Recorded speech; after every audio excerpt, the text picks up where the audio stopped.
A few weeks ago during the children's sermon, I brought some money along with me to do a little exercise for the kids. Now, what I wanted them to do is to take the paper money and take the coins and lay it out and put it in order from the highest of value to the least of value.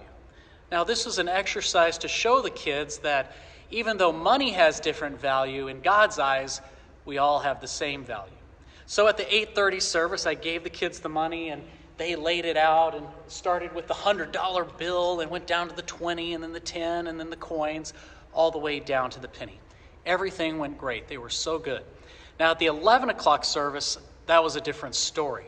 As I reached in my pocket and as I pulled out my wad of money, the kids went berserk. They started screaming, "Money, money, I want some money," and they started grabbing it, and I had to kind of pull back and say, wait a minute, we're doing something. We're trying to figure out the value here. We finally were able to put it in order, and at the end of the children's sermon, they were begging to take the money home.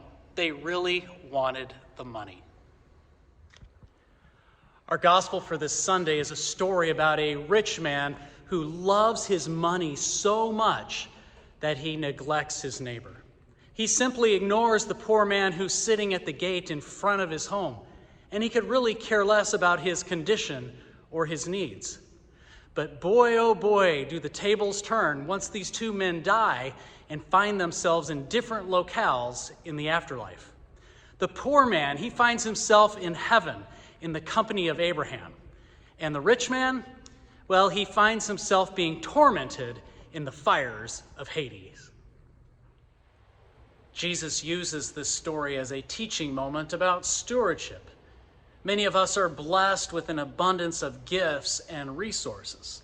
Now, we can keep these gifts and resources for ourselves, or maybe we can give some of it away in order to make someone else's life a little bit more comfortable and a little bit better. Jesus wants us to cherish his love more than we cherish our own wealth. For when we do, we will discover that his love is an everlasting treasure that has more value than anything here on earth. We'll see y'all on Sunday.